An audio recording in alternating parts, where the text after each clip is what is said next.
चीन हमेशा से ही अपने घटिया सामान के लिए पूरी दुनिया में बदनाम रहा है। अब खबर नेपाल से सामने आई है, जहां नेपाली एयरलाइंस ने आखिरकार चीन के आगे हाथ जोड़ते हुए कहा है कि भैया अपना खराब प्लेन यहां से ले जाओ। यानी कि जो चीनी प्लेन कबाड़ हो रहे हैं खड़े खड़े, उन्हें आप हमारे एयरपोर्ट से हटा लीजिए।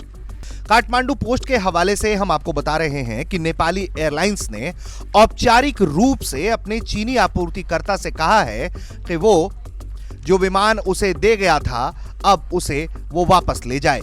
ऐसे 5 विमान हैं जो खड़े खड़े सड़ रहे हैं। इन विमानों में 4 17 सीटर Y12E और 2 56 सीटर MA60 विमान हैं। ये साल 2014 और 2018 के बीच एक सौदे के तहत अधिग्रहित किए गए और इसमें अनुदान और लोन की राशि को मिला दें तो कुल इसकी राशि 6.66 बिलियन थी। नेपालगंज में एक घटना घटती है और एक विमान क्रैश कर जाता है। उसके बाद से साल 2020 से ये 5 विमान काठमांडू के त्रिभुवन अंतर्राष्ट्रीय हवाई अड्डे पर रनवे के पूर्वी किनारे पर बिना इस्तेमाल के खड़े हैं।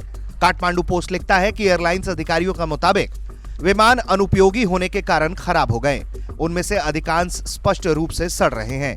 इन ग्राउंडेड विमानों की वजह से एयरलाइंस को काफी नुकसान हो रहा है, जिसमें बीमा, पार्किंग और रखरखाव की लागत 200 मिलियन रुपए प्रति वर्ष है। हालांकि इस पूरी रिपोर्ट में एक जानकारी यह भी दी गई है कि जब तय वक्त पर इस विमान की जांच हुई तो ये दोनों ही विमान सेवा के लिए उपयोगी नहीं पाए गए थे।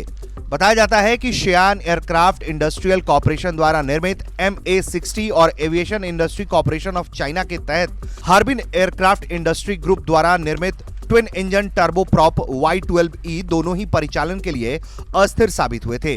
इसके बाद से ही इन्हें ग्राउंड कर दिया गया और नेपाल ने चीन के घनिष्ठ राजनयिक संबंधों का हवाला देते हुए सद्भावना के तौर पर उसे वापस लेने का अनुरोध किया है, क्योंकि उसके रखरखाव पर उसे भारी खर्चा उठाना पड़ रहा है। अधिकारियों के हवाले से जानकारी दी गई है कि जुलाई 2020 से ग्राउंडेड 2 MA60 और 3 Y12 को वापस करने का प्रस्ताव रखा गया। बैकअप प्रस्ताव के रूप में अधिकारी ने AVIC के साथ समन्वय में विमान को बेचने का भी सुझाव दिया, लेकिन AVIC ने विमान बेचने के प्रस्ताव को खारिज कर दिया। AVIC का कहना है कि ये विमानों का लेन देन अंतर सरकारी समझौते के तहत हुआ था। विमान को नेपाल एयरलाइंस को सौंपे जाने से पहले चीनी सरकार को ट्रांसफर किया गया।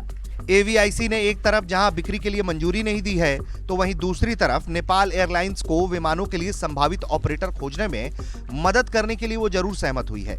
लेकिन उन्होंने ये भी सुझाव दिया है कि चीन में कई Y12E ऑपरेटर रुचि ले सकते हैं। इसके अलावा AVIC प्रतिनिधियों ने सुझाव दिया है कि नेपाल सेना या नेपाल के नागरिक उड्डयन प्राधिकरण जैसी घरेलू एजेंसियां विमान का इस्तेमाल कर सकती हैं। इसे साफ तौर पर ऐसे देखा जा सकता है कि चीन की ये कंपनी नेपाल को अपने विमान चिपकाने की कोशिश कर रही है, लेकिन जो विमान जांच में अनफिट पाया गया हो उसे सेना या नागरिक उड्डयन मंत्रालय को देकर आखिर क्या हासिल हो जाएगा। ब्यूरो रिपोर्ट, भारत तक।